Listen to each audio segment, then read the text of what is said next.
नारायण नारायण नारायण नारायण। ओम नमो भगवते वासुदेवाय। सच्चिदानन्दरूपाय विश्वोत्पत्त्यादिहेतवे तापत्रय विनाशाय श्रीकृष्णाय वयं नुमः। नारायणं नमस्कृत्य नरं चैव नरोत्तमं देवीं सरस्वतीं व्यासं ततो जयमुदीरयेत्। श्रीमद् भागवत महापुराण पंचम स्कंद अथ प्रथमोध्याय। पहला अध्याय प्रियव्रत चरित्र।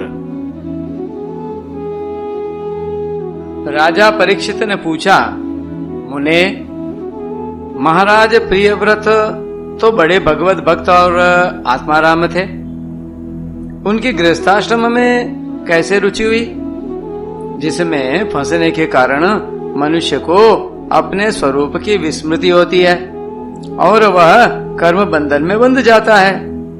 विप्रवर, निश्चय ही ऐसे निस्संग महापुरुषों का इस प्रकार गृहस्थाश्रम में अभिनिवेश होना उचित नहीं है।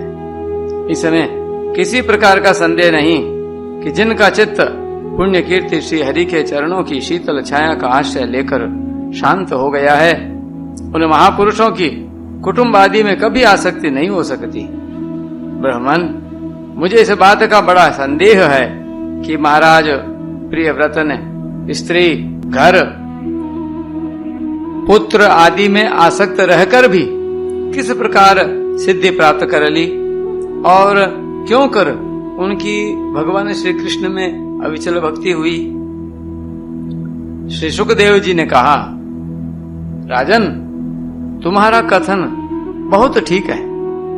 जिनका चित्त पवित्र कीर्ति श्री हरि के परम मधुर चरण कमल मकरंद के रस में सराबोर हो गया है, वे किसी विघ्न बाधा के कारण रुकावट आ जाने पर भी भगवत भक्त परम हंसों के प्रिय श्री वासुदेव भगवान के कथा श्रवण रूपी परम कल्याणमय मार्ग को प्रायः छोड़ते नहीं।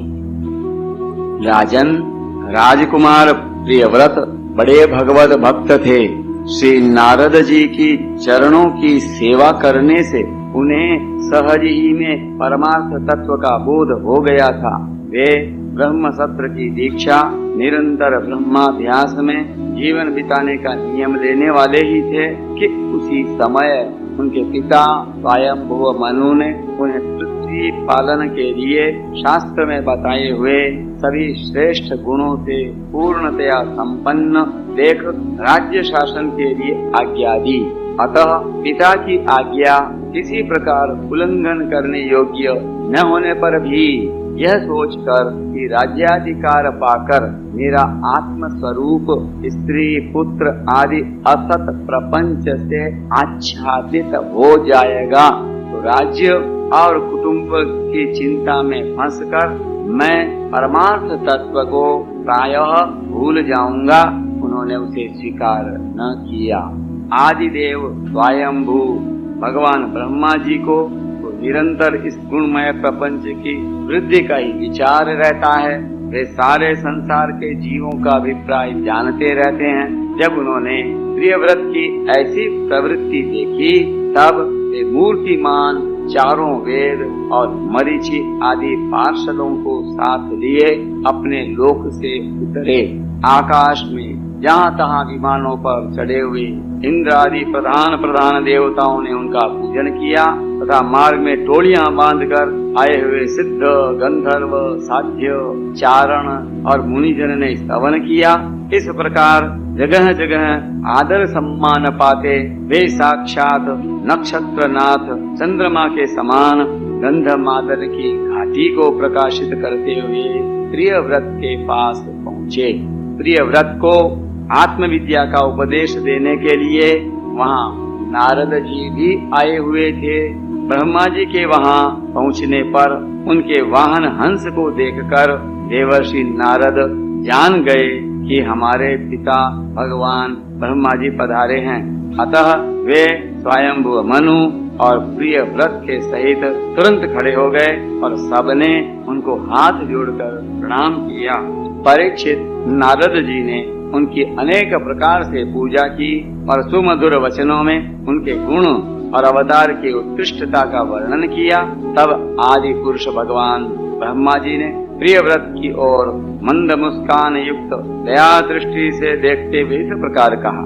श्री ब्रह्मा जी ने कहा, बेटा मैं तुमसे सत्य सिद्धांत की बात कहता हूँ, ध्यान देकर सुनो। तुम्हें अप्रमेय श्री हरि के प्रति किसी प्रकार की दोष दृष्टि नहीं रखनी चाहिए। तुम ही क्या, हम महादेव जी, तुम्हारे पिता स्वयंभू मनु और तुम्हारे गुरु ये महर्षि नारद विवश होकर उन्हीं की आज्ञा का पालन करते हैं।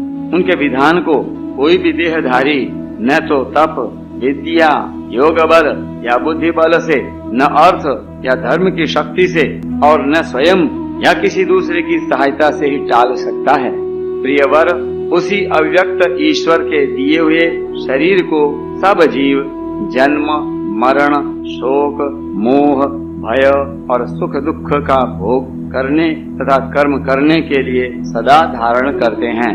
वत्स, जिस प्रकार रस्सी से नथा हुआ पशु मनुष्यों का बोझा ढोता है, उसी प्रकार परमात्मा की वेद वाणी रूपी बड़ी रस्सी में सत्व आदि गुण, सात्विक आदि कर्म और उनके ब्राह्मण आदि वाक्यों की मजबूत डोरी से जकड़े हुए हम सब लोग उन्हीं के इच्छानुसार कर्म में लगे रहते हैं और उसके द्वारा उनकी पूजा करते रहते हैं। हमारे गुण और कर्मों के अनुसार प्रभु ने हमें जिस योनि में डाल दिया है, उसी को स्वीकार करके वे जैसी व्यवस्था करते हैं, उसी के अनुसार हम सुख या दुख भोगते रहते हैं। हमें उनकी इच्छा का उसी प्रकार अनुसरण करना पड़ता है जैसे किसी अंधे को आंख वाले पुरुष का। मुक्त पुरुष भी प्रारब्ध का भोग करता हुआ भगवान की इच्छा के अनुसार अपने शरीर को धारण करता ही है। ठीक वैसे ही जैसे मनुष्य की निद्रा टूट जाने पर भी स्वप्न में अनुभव किए हुए पदार्थों का स्मरण होता है, इस अवस्था में भी उसको अभिमान नहीं होता और विषय वासना के जिन संस्कारों के कारण दूसरा जन्म होता है, उन्हें वह स्वीकार नहीं करता। जो पुरुष इंद्रियों के वशीभूत है, वह वन वन में विचरण करता रहे तो भी उसे जन्म मरण का भय बना ही रहता है, क्योंकि बिना जीते हुए मन और इंद्रिय रूपी उसके क्षय शत्रु कभी उसका पीछा नहीं छोड़ते। जो बुद्धिमान पुरुष इंद्रियों को जीत कर अपनी आत्मा में ही रमण करता है, उसका गृहस्थाश्रम भी क्या बिगाड़ सकता है। जिसे इन 6 शत्रुओं को जीतने की इच्छा हो, वह पहले घर में रहकर ही उनका अत्यंत निरोध करते हुए उन्हें वश में करने का प्रयत्न करे। किले में सुरक्षित रहकर लड़ने वाला राजा अपने प्रबल शत्रुओं को भी जीत लेता है। फिर जब इन शत्रुओं का बल अत्यंत क्षीण हो जाए, तब विद्वान पुरुष इच्छानुसार विचर सकता है। तुम यद्यपि श्री कमलनाभ भगवान के चरण कमल की कली रूप किले के आश्रित रहकर इन 6 शत्रुओं को जीत चुके हो, तो भी पहले उन पुराण पुरुष के दिए हुए भोगों को भोगो। इसके बाद निसंग होकर अपने आत्म स्वरूप में स्थित हो जाना। श्री सुखदेव जी कहते हैं, जब त्रिलोकी के गुरु श्री ब्रह्मा जी ने इस प्रकार कहा, तो परम भागवत प्रिय व्रत ने छोटे होने के कारण नम्रता से सिर झुका लिया और जो आज्ञा ऐसा कहकर बड़े आदर पूर्वक उनका आदेश शिरोधार्य किया।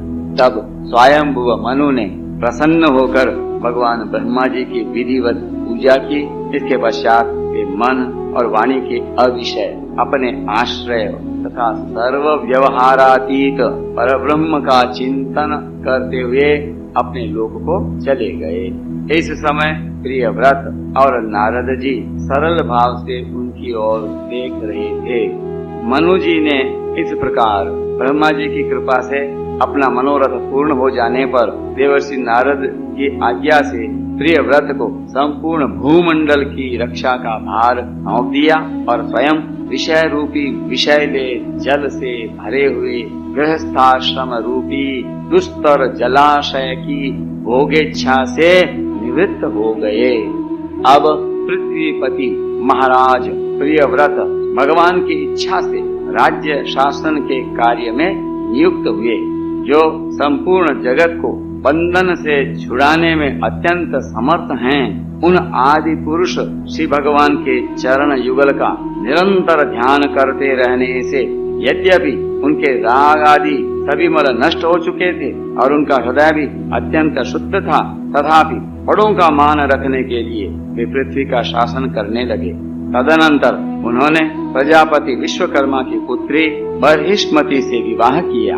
उससे उनके 10 पुत्र हुए।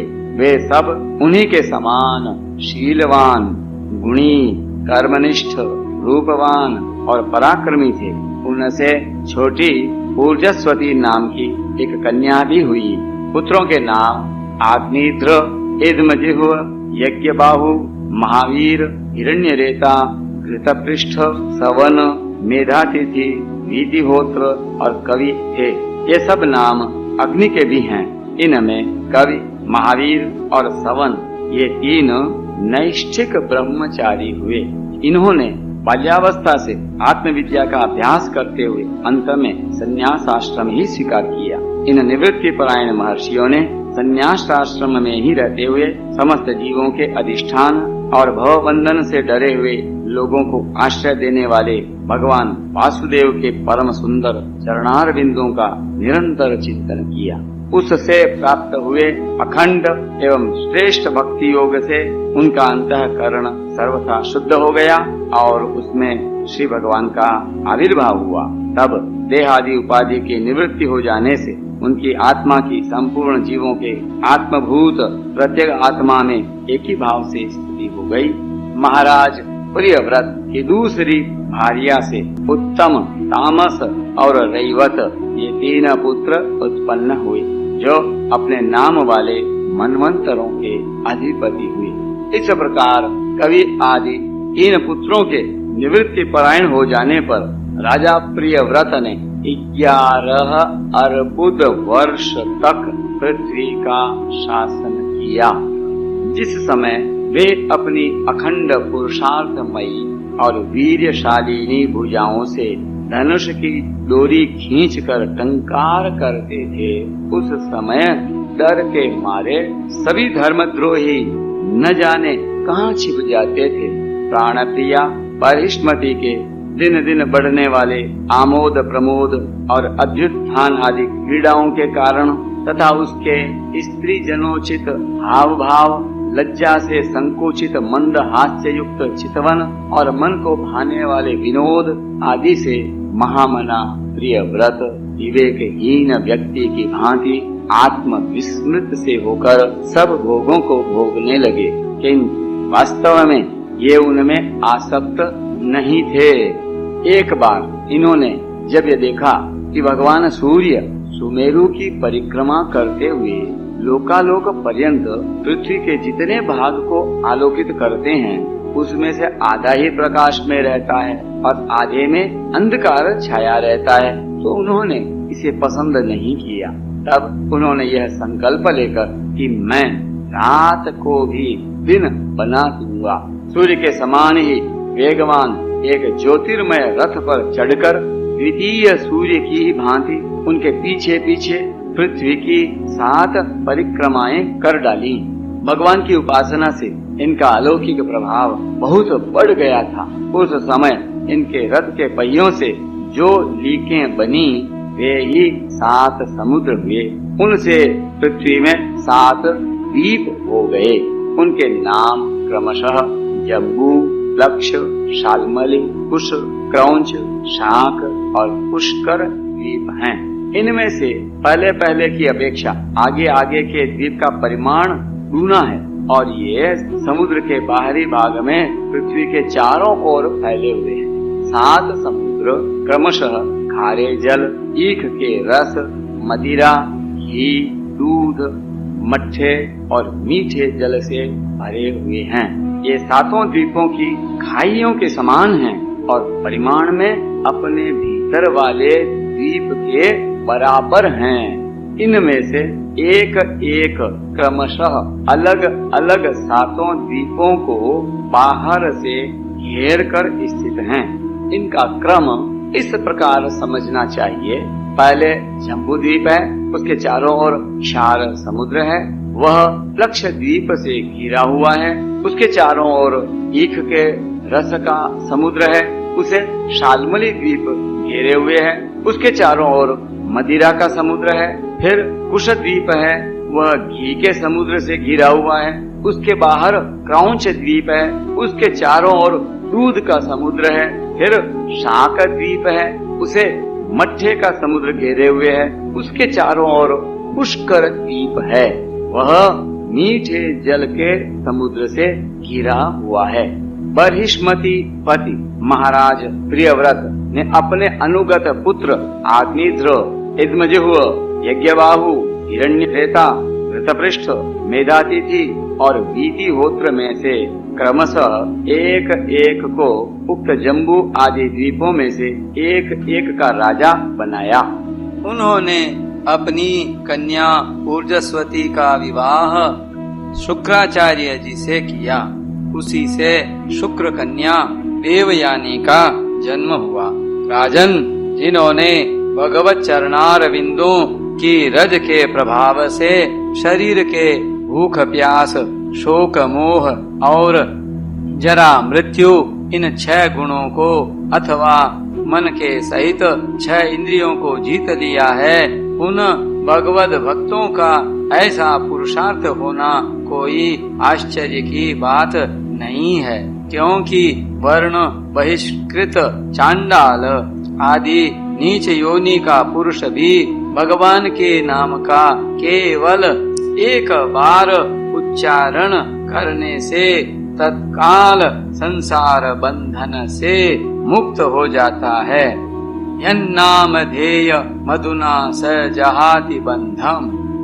इस प्रकार अतुलनीय बल पराक्रम से युक्त महाराज प्रियव्रत एक बार अपने को देवर्षि नारद के चरणों की शरण में जाकर भी पुनः दैववश प्राप्त हुए प्रपंच में फंस जाने से अशांत सा देख मन ही मन विरक्त होकर इस प्रकार कहने लगे, ओह बड़ा बुरा हुआ, मेरी विषय लोलुप इंद्रियों ने मुझे इस अविद्या जनित विषम विषय रूप अंधकूप में गिरा दिया।